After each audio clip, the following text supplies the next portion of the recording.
22 जनवरी को अयोध्या में होने वाले कार्यक्रम में कांग्रेस ने जाने से मना करके इस आध्यात्मिक उत्सव को एक सियासी मौका बना दिया है। पूरे 500 साल के इंतजार के बाद रामलला को टेंट से निकलकर मंदिर में विराजमान किया जा रहा है। यह हर सनातनी के लिए गर्व की बात है, लेकिन कांग्रेस को इसमें राजनीति दिखाई दे रही है। वैसे भी कांग्रेस के मन में भगवान श्री राम कोई विशेष महत्व नहीं रखते, ऐसा लगता है। ऐसे कई ऐतिहासिक प्रमाण हैं कि जिसमें कांग्रेस की सरकार और नेताओं ने भगवान श्री राम के अस्तित्व को ही खारिज करने की बात कही। आज आपको वो तारीखें बताता हूं जिसमें श्री राम पर कांग्रेस की नेगेटिव सोच जाहिर होती है। और नीचे देखिए क्वेश्चन का QR कोड आ गया है, उधर खटाखट मोबाइल से स्कैन कीजिए, जवाब देते रहिए। मैं अगला सवाल अभी पूछूंगा थोड़ी देर में। जैसे अगर आप देखेंगे 26 दिसंबर 1949 को जवाहरलाल नेहरू ने अयोध्या विवाद पर रामलला और सीता जी की मूर्तियों को विवादित स्थल से बाहर निकालकर रखने की बात कही। इसके बाद साल में सिर्फ एक बार रामलला और सीता जी की मूर्तियों की पूजा करने की अनुमति दी गई। इसके बारे में भी आगे डिटेल में बताऊंगा। 2007 में कांग्रेस सरकार के कार्यकाल में कोर्ट में एक हलफनामे में राम के अस्तित्व पर ही सवाल उठा दिए गए। कोर्ट में कहा गया था कि वाल्मीकि रामायण और रामचरितमानस के पात्रों और घटनाओं के अस्तित्व को साबित करने के लिए कोई ऐतिहासिक रिकॉर्ड ही नहीं है। 2008 में यूपीए सरकार के दौर में ही सुप्रीम कोर्ट में एक हलफनामा दाखिल करके कहा गया कि राम सेतु तो कोई पुल ही नहीं है, इसका कोई सबूत ही नहीं है। और जिनका यह ट्रैक रिकॉर्ड है वो जाएंगे राम मंदिर के कार्यक्रम में। भगवान राम को लेकर कांग्रेस की मानसिकता कई बार सामने आई है। कांग्रेस के नेताओं ने भगवान राम और राम मंदिर को लेकर अपनी सोच कई बार जाहिर की। जैसे 2017 में सुप्रीम कोर्ट में पूर्व कांग्रेसी नेता कपिल सिब्बल ने राम मंदिर मामले की सुनवाई को 2019 के लोकसभा चुनावों तक टालने की अपील कर दी थी। सिब्बल का कहना था कि राम मंदिर का मामला राजनीतिक हो चुका है। जनवरी 2019 में कांग्रेस के नेता मणिशंकर अय्यर भी कह चुके हैं कि दशरथ के महल में 10,000 कमरे थे, किस कमरे में भगवान राम पैदा हुए ये कैसे कहा जा सकता है? इनको कमरा चाहिए था। आप सोचिए ये लोग हिंदुओं के सेंटिमेंट के साथ कैसे खेले हैं कि 10,000 कमरे थे, रामलला किस कमरे में पैदा हुआ हमको क्या पता।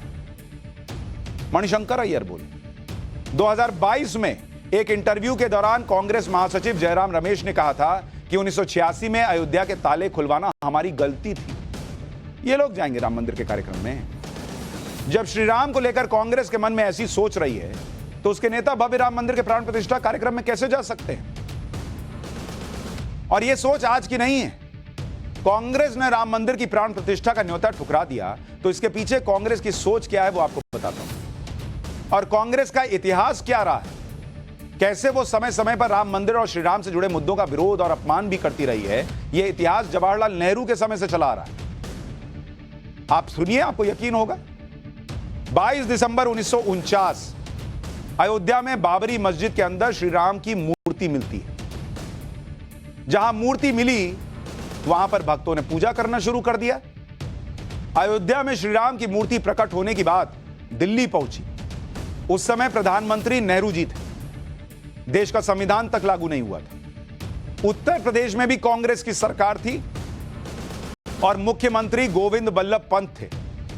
बाबरी मस्जिद में प्रभु श्री राम की मूर्ति मिलने पर सांप्रदायिक माहौल खराब होने की आशंका जता दी गई। नेहरू और जीबी पंत जो मुख्यमंत्री थे उन्होंने तय किया कि अयोध्या में मूर्ति मिलने से पहले वाली स्थिति बहाल कर दो। मतलब सेंटिमेंट एक संप्रदाय का हर्ट ना हो जाए, इसके चक्कर में ये लोग बोले कि मतलब जो पहले थी स्थिति वो कर दो। रामलला की मूर्ति मिल गई तो क्या हुआ, पहले जैसा कर दो, हटा दो मूर्ति, मतलब एग्जिस्ट ही नहीं करती ऐसा माहौल।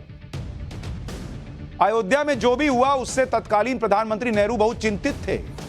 नेहरू को लग रहा था कि इससे देश के मुसलमानों में गलत संदेश चला जाएगा, हिंदुओं में गलत संदेश चला जाएगा। इसकी चिंता नहीं थी क्या आपको कि करोड़ों हिंदुओं के रामलला की मूर्ति मिल रही है, आप कह रहे हैं कि उसको खत्म करो और पहले जैसी स्थिति कर दो क्योंकि मुसलमानों में गलत संदेश जाएगा, हिंदू कुछ नहीं।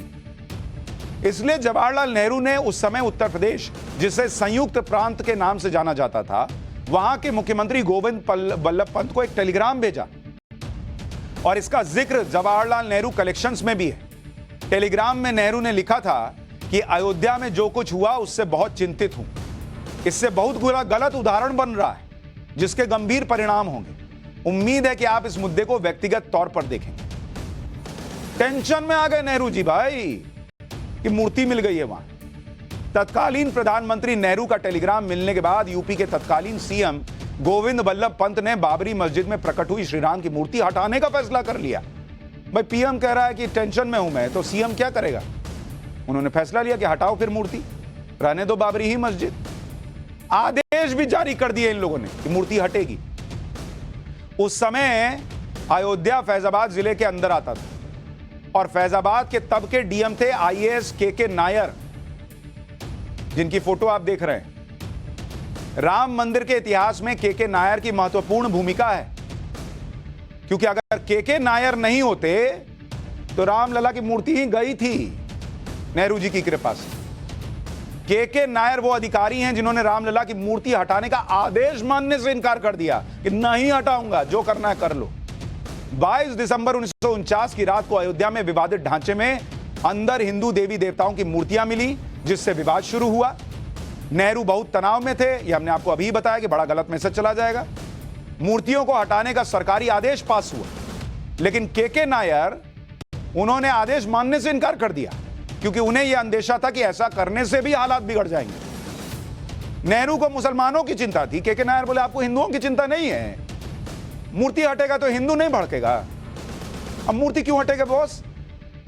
आदेश न मानने पर उनको डीएम पद से हटा दिया गया कि हटाओ इसको डीएम। वो भी जो है जबरदस्त आदमी, वो हाईकोर्ट चले गए कि कैसे हटा दोगे जी डीएम के पद से। हाईकोर्ट ने स्टे लगा दिया और वो फिर फैजाबाद के डीएम बन गए। बहाली के बाद साल 1952 में उन्होंने वीआरएस ले लिया। मूर्तियां हटाने से इनकार करने पर के नायर की छवि बड़े हिंदूवादी चेहरे के रूप में बनी। साल 1957 में उन्होंने अपनी पत्नी को राजनीति में उतारा और 1967 में वो खुद बहराइच सीट से चुनाव लड़े और जीते। मतलब अगर वो नायर साहब ना होते, खत्म था मामला उनका। इसके बाद 7 जनवरी 1950 को जवाहरलाल नेहरू ने भारत के तत्कालीन गवर्नर जनरल सी राजगोपालाचारी को भी चिट्ठी लिखी, जिसमें नेहरू ने अयोध्या के घटनाक्रम का जिक्र करते हुए लिखा कि पिछली रात गोविंद बल्लभ पंत को अयोध्या के मुद्दे पर पत्र लिखा, जिसे एक आदमी के हाथों लखनऊ भेजा है। पंत जी ने बाद में टेलीफोन पर बताया कि वो भी चिंतित हैं और व्यक्तिगत तौर पर मामले को देख रहे हैं और कार्रवाई करने की सोच रहे हैं, लेकिन वो चाहते हैं कि कोई प्रभावशाली हिंदू खुद अयोध्या के लोगों को पूरे घटनाक्रम के बारे में समझाए। मतलब किसी तरह से वो मंदिर मस्जिद से वो मूर्ति जो है बाबरी मस्जिद से हटा दो, इसका पूरा प्रयास हो रहा था कि कोई हिंदू जाके समझा दो लोगों को। जवाहरलाल नेहरू लगातार कोशिश कर रहे थे कि अयोध्या में मूर्ति मिलने से पहले वाली स्थिति बहाल हो जाए, यानी वहां से रामलला की मूर्ति ही हटा दी जाए। वो लगातार यूपी के मुख्यमंत्री के संपर्क में थे और इसी सिलसिले में 5 फरवरी 1950 को नेहरू ने फिर से गोविंद बल्लभ पंत को लेटर लिखा कि मुझे खुशी होगी अगर आप मुझे अयोध्या के बारे में जानकारी देते रहें। जैसा कि आप जानते हैं कि यह मेरे लिए बहुत जरूरी है, क्योंकि इसका पूरे देश, खास तौर पर कश्मीर पर बुरा प्रभाव पड़ेगा। जब पिछली बार यहां आप आए थे तो आपसे कहा गया था कि अगर जरूरत पड़ी और आप चाहते हैं तो मैं अयोध्या जाऊंगा, चाहे कितना भी व्यस्त रहूं, इसके लिए समय निकालने की कोशिश करूं। नेहरू को कश्मीर में हालात बिगड़ जाएंगे इसकी चिंता थी। हिंदुओं के सेंटिमेंट का क्या, इसका जवाब कौन देगा? यानी नेहरू उस समय अयोध्या तक जाने को तैयार थे, जिससे वहां पर रामलला की मूर्ति मिलने के मामले को शांत किया जा सके। हालांकि ऐसा हुआ नहीं और इससे नेहरू निराश भी थे और स्वतंत्रता सेनानी केजी मशरूवाला को पत्र लिखा, जिसका जिक्र कांग्रेस नेता कमलनाथ के मीडिया सलाहकार पीयूष बबेले ने अपनी किताब नेहरू सत्य और मिथक में किया। पत्र में नेहरू ने लिखा था कि किशोरी जी, आपने अयोध्या की मस्जिद का जिक्र किया, यह घटना 2 या 3 महीने पहले हुई थी और मैं इसको लेकर बहुत बुरी तरह चिंतित हूं। उत्तर प्रदेश सरकार ने इस मामले में बड़े बड़े दावे किए, लेकिन असल में किया बहुत कम। फैजाबाद के जिला अधिकारी ने भी दुर्व्यवहार किया और इस घटना को होने से रोकने के लिए कोई कदम नहीं उठाया। यूपी में कई कांग्रेसियों और पंडित गोविंद बल्लभ पंत ने इस घटना की कई मौकों पर निंदा की, लेकिन वो कोई फैसला लेने से बचते रहे। आगे नेहरू ने लिखा कि शायद वो बड़े पैमाने पर दंगे फैलने के डर से ऐसा कर रहे हैं। मैं इससे बुरी तरह अशांत हूं। मैंने बार बार पंडित जी का ध्यान इस तरफ खींचा है। मुझे पूरा यकीन है कि अगर हमने अपनी तरफ से सही कदम उठाए होते तो पाकिस्तान से निपटना आसान हो गया होता। जहां तक पाकिस्तान का सवाल है तो आज बहुत से कांग्रेसी भी सांप्रदायिक हो गए। इसकी प्रतिक्रिया भारत में मुसलमानों के प्रति उनके व्यवहार में दिखती है। यानी जो मंदिर से वो मूर्तियां नहीं हटा रहे थे वो कांग्रेसी भी सांप्रदायिक माने जा रहे थे। तो ये तो इतिहास है बॉस। आप कैसे उम्मीद करते हैं कि रामलला के कार्यक्रम में जो है बुलाने पे चले जाएंगे? राम मंदिर की जब भी बात होती है तो कांग्रेस कहती है कि नरेंद्र मोदी धर्म की राजनीति करते हैं। बीजेपी का फोकस सिर्फ मंदिर पर है और बीजेपी सिर्फ मंदिर मंदिर करती है। लेकिन आप देखिए